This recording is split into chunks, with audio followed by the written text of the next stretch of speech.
Good morning बच्चों, मैं अभिषेक मिश्र, PGT chemistry. आज वर्चुअल प्रैक्टिकल का एक वीडियो लेकर जिसमें हम डिस्कशन करेंगे कि सॉल्ट एनालिसिस कैसे करते हैं। ये वीडियो उन बच्चों के लिए ज़्यादा इंपॉर्टेंट है, 11th और 12th क्लास के बच्चों के लिए। सबसे पहले हम आपको प्रैक्टिकल का एक आइडिया देते हैं।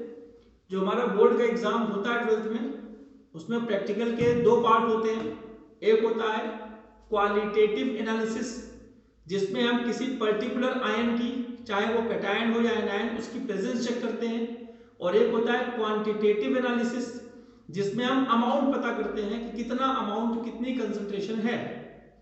तो जो आज डिस्कशन करने वाले हैं salt analysis, it is about only the presence of particular cation और एनायन। तो इसलिए इसको कैटायन की प्रेजेंस को हम बेसिक रेडिकल कहते हैं, क्योंकि वो पॉजिटिव चार्ज वाले होते हैं। पॉजिटिव चार्ज के लिए बेसिक रेडिकल और नेगेटिव चार्ज के लिए एसिडिक रेडिकल शब्द यूज किया जाता है। क्योंकि किसी भी नेगेटिव चार्ज को ले लो, Cl माइनस ले लिया हमने, उसकी H2O से रिएक्शन कराओ तो HCl बनेगा, एसिड बना, इसलिए नेगेटिव वाले को एसिडिक रेडिकल कहते हैं और पॉजिटिव वाले को बेसिक रेडिकल कहते हैं, क्योंकि उनके ऑक्साइड और हाइड्रोक्साइड बेसिक नेचर के होते हैं। इस बात को समझिए। तो हम फिलहाल डिस्कशन करने वाले हैं कि किसी भी सॉल्ट में एनायन की प्रेजेंस, एसिडिक रेडिकल की प्रेजेंस कैसे पता करेंगे।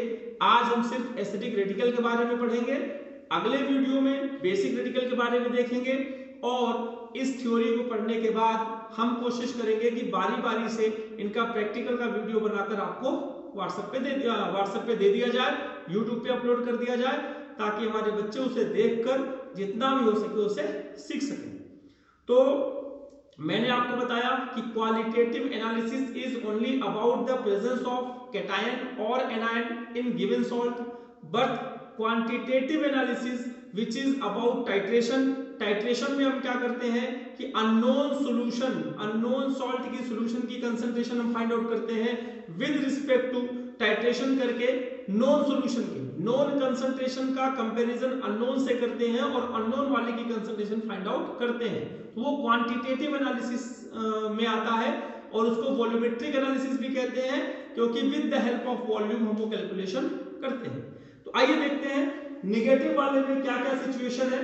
हमारा दो तरह के सॉल्ट होते हैं, एक जिनका प्रेजेंस, मैं एनायन की बात कर रहा हूं, वो एनायन जो डाइल्यूट H2SO4 के डालने से टेस्ट दे देते हैं, और कुछ होते हैं जो कंसंट्रेट से देते हैं, और कुछ ऐसे भी होते हैं जिनका असर न तो डाइल्यूट H2SO4 पर का पड़ता है, न तो उन पर कंसंट्रेटेड का फर्क पड़ता है। डाइल्यूट वाले से भी कुछ नहीं होगा, कंसंट्रेट वाले से भी कुछ नहीं होगा। ऐसे दो एनायन हमारे सिलेबस में है, जिनको मैंने सबसे नीचे लिखा है, सल्फेट और फॉस्फेट। आप चेक कर लीजिए, ये सल्फेट है, ये फॉस्फेट है।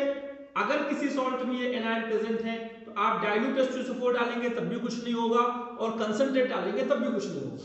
तो इसके बारे में हम बाद में डिस्कशन करते हैं। पहले हम आपको प्रैक्टिकल समझाते हैं।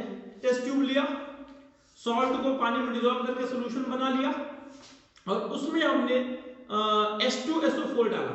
कौन सा? डाइल्यूट। डाइल्यूट H2SO4 के डालने से अगर brisk effervescence of CO2 gas निकली तो हम मान लेंगे कि उसमें CO3 माइनस माइनस प्रेजेंट है, और अगर नहीं निकली तो इसमें CO3 माइनस माइनस नहीं है, और हम कोई टेस्ट नहीं करेंगे, फिर कंसंट्रेट वाला करेंगे। तो अगर निकल गई तो क्या होगा? If salt plus dilute H2SO4 gives brisk effervescence of CO2, 10th में आपने पढ़ा है, इसी CO2 में लाइम वाटर डाल दीजिए तो कलर मिल्की हो जाता है। इससे कंफर्म हो गया कि यहां पर CO3 माइनस माइनस प्रेजेंट है। अब जो कार्बोनेट होता है वो दो कैटेगरी में होता है, एक सॉल्युबल भी होता है, एक इनसॉल्युबल भी होता है। चाहे वो सॉल्युबल हो चाहे इनसॉल्युबल भी हो, अगर उसमें डाइल्यूट HCl डालेंगे तो CO2 गैस निकलेगी, इनसॉल्युबल वाले में भी डाइल्यूट HCl डालेंगे, CO2 गैस निकलेगी। कंफर्मेशन के लिए हम पहले वाले में सॉल्युबल कार्बोनेट में क्या करते हैं, अगर वो सॉल्युबल है तो वाटर में, सॉल्ट सॉल्यूशन में MgSO4 डाला, सॉल्ट सॉल्यूशन में MgSO4 डाला तो व्हाइट PPT मिला, तो पता चल गया कि सॉल्युबल कार्बोनेट है। और अगर इनसॉल्युबल है तो उसमें HCl डाला, CO2 गैस निकली, वो CO2 लाइम वाटर को फिर से मिल्की करेगी, यानी अगर सॉल्युबल का टेस्ट आ गया तो ठीक, नहीं तो वो इनसॉल्युबल कार्बोनेट होगा। हमें एग्जाम में सॉल्युबल है कि इनसॉल्युबल ये नहीं बताना है। हाँ, वाइवा में पूछ सकते हैं कि सॉल्युबल और इनसॉल्युबल में डिफरेंशिएट कैसे करोगे। अगर वो सॉल्युबल होगा तो MgSO4 के साथ व्हाइट पीपीटी देगा, और अगर नहीं दे रहा मतलब इनसॉल्युबल होगा। सॉल्युबल का टेस्ट का तरीका ये है, और इनसॉल्युबल वो सिर्फ नीचे पीपीटी में बैठ जाएगा, आराम से उसे हम फिल्ट्रेट करके निकाल सकते हैं। तो ये डाइल्यूट H2SO4 की कहानी हो गई। और कंसंट्रेट H2SO4 डालते हैं तो हमारे पास किसका किसका टेस्ट निकलता है, क्लोरीन इसलिए Cl- का, Br- का, I- का, एसीटेट का CH3COO- और नाइट्रेट का NO3-। तो इसमें कैसे निकलेगा देखिए, अगर हमने सॉल्ट में डाइल्यूट H2SO4 डाला और कुछ नहीं हुआ, इसका मतलब CO3- एब्सेंट। हम वो सॉल्ट फेंक देंगे, दोबारा टेस्ट ट्यूब में सॉल्ट लेंगे और कंसंट्रेट डालेंगे।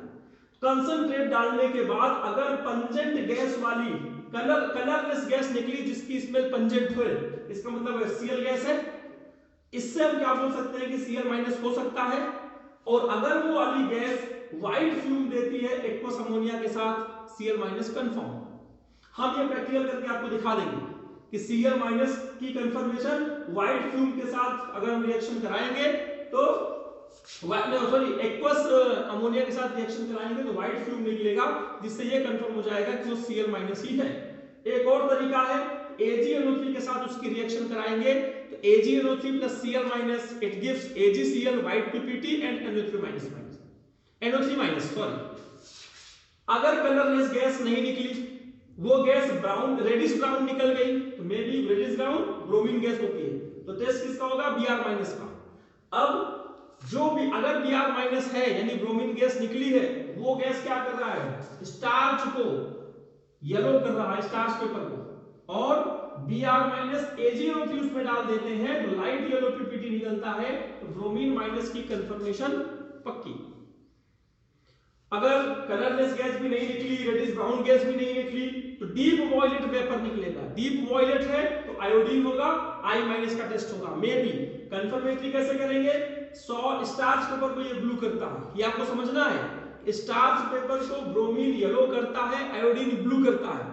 और confirmatory test I- plus AgNO3, Agi का पीपीटी बनेगा, ये येलो पीपीटी बनेगा। AgBr का पीपीटी लाइट येलो है, Agi का पीपीटी येलो है, और AgCl का पीपीटी व्हाइट है।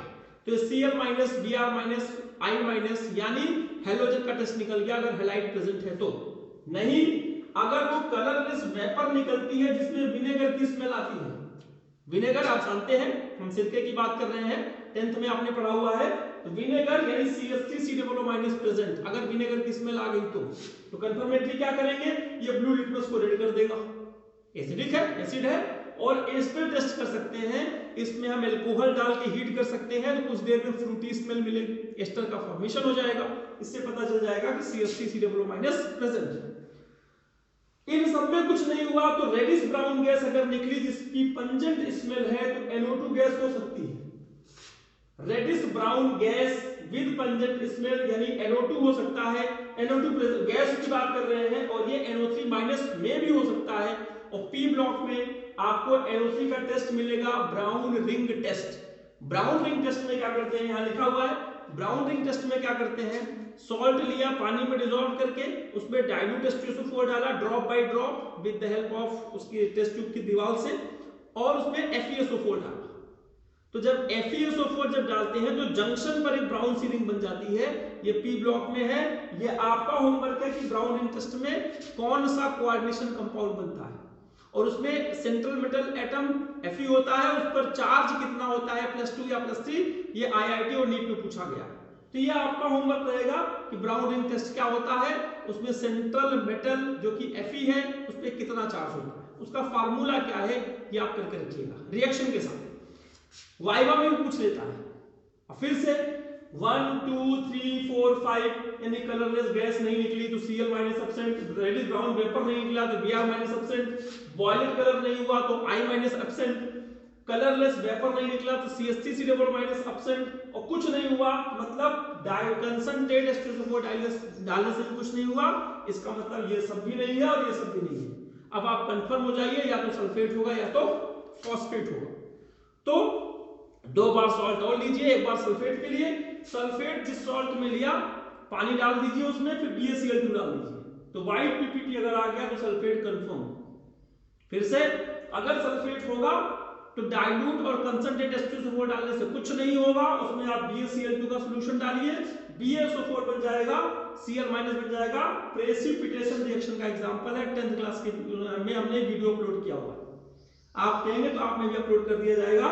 तो सल्फेट की टेस्ट कंफर्म हो गई। इन केस ऑफ फॉस्फेट, अगर ये फॉस्फेट है, सल्फेट नहीं होगा तो फॉस्फेट होगा। फॉस्फेट में क्या किया, सॉल्ट लिया, HNO3 डाला, हीट किया, अमोनियम मॉलिब्डेट डाला और फाइनली हीटिंग करने के बाद येलो पीपीटी निकल गया, मतलब फॉस्फेट प्रेजेंट। फॉस्फेट का एक और टेस्ट है कि सॉल्ट में मिल्क ऑफ मैग्नीशिया उसका मिक्सचर डाल दीजिए, व्हाइट पीपीटी मिल जाता है। तो अगर ये दोनों पॉसिबिलिटी है तो आपका फॉस्फेट। मैं फिर से एक बार समरी बता देता हूं आपको। हमने सॉल्ट टेस्ट ट्यूब में लिया, डाइल्यूट H2SO4 डाला, कुछ नहीं हुआ, कार्बोनेट नहीं है, सॉल्ट हटाओ, दूसरा सॉल्ट लो, कंसंट्रेट H2SO4 डालो, मान लो कुछ नहीं होता, Cl- नहीं हो सकता, Br- नहीं हो सकता, I- नहीं हो सकता, NO3- नहीं होता, CH3COO- नहीं हो सकता। अब ये नहीं है तो मतलब इसमें से भी कुछ नहीं होगा, कुछ नहीं हो रहा। अब सल्फेट का अलग टेस्ट करेंगे, हो गया तो ठीक, नहीं तो फॉस्फेट का एक टेस्ट करेंगे। याद रखना, सॉल्ट एनालिसिस में बोर्ड के एग्जाम में एक पॉजिटिव और एक नेगेटिव आयन को पता करने के लिए टेस्ट, उसकी प्रेजेंस फाइंड आउट करने के लिए कहा जाता है, आइडेंटिफाई करने के लिए कहा जाता है। तो फिर से अगर ये दोनों तब निकलेंगे जब डाइल्यूट और H2SO4 और कंसंट्रेट H2SO4 का कोई फर्क नहीं पड़ेगा, और अगर फर्क पड़ जाता है, डाइल्यूट से ही पड़ जाता है तो कार्बोनेट का टेस्ट, कंसंट्रेट से पड़ जाता है थोड़ा दिमाग लगा लो। हम तो कहते हैं डाइल्यूट से अगर नहीं पड़ा तो सॉल्ट को 2-3 पार्ट में डिवाइड कर लो, AgO3 डाल के देख लो, व्हाइट पीपीटी निकल गया तो AgCl, लाइट येलो निकला तो AgBr, डार्क येलो निकल गया तो आपका AgI। और इन सब की बात नहीं हुई, विनेगर की स्मेल हो तो रब कर दोगे पानी में, महक के देखोगे विनेगर की स्मेल आई तो CH3COO-, नहीं तो फाइनली बाउंडिंग टेस्ट। तो इस तरह करके आप प्रैक्टिकल करके देख सकते हैं कि किसी भी गिवन सॉल्ट में आपका कौन सा एनायन प्रेजेंट है। इसी तरह कैटायन का भी टेस्ट है, जिसका वीडियो मैं अगली क्लास में अपलोड करूंगा, उसमें आपको यह बताया जाएगा। उसमें डाइल्यूट और कंसंट्रेट H2SO4 का के तरीके से नहीं करते, वहां पे उसमें ग्रुप में डिवाइड किया गया है, 0 group, first group, second group, third group, fourth group, fifth group, sixth group. हर ग्रुप का एक ग्रुप रिएजेंट है, पर्टिकुलर पीपीटी बनता है, उसके पर्टिकुलर एग्जांपल है, वो हम समझाएंगे। उसमें बच्चे बहुत कंफ्यूज होते हैं, तो उस समय की बात उस वीडियो में करेंगे। आज का मेरा मेन मकसद ये था, ये एनायन का टेस्ट कैसे करते हैं, ये बातें आपके दिमाग में होनी चाहिए प्रैक्टिकल करते समय। और वाइवा में भी ये चीज पूछी जाती है, वो कहेगा कि अगर Br- है और AgMC से रिएक्शन करके येलो पीपीटी बना तो पीपीटी किस चीज का बना, तो आप बोलेंगे AgBr का बना। तो ऐसे कुछ रिएक्शंस आपको उसके बारे में पता होना चाहिए। तो आज की वीडियो का मेन मकसद यही था कि वर्चुअल प्रैक्टिकल में 11th और 12th क्लास के बच्चे ये सीख सकें कि एनायन का टेस्ट किसी सॉल्ट में कैसे किया जाता है, और इनका बारी बारी से मैं रिएक्शन करवा के वीडियो बना के आपको भेज रहा हूँ।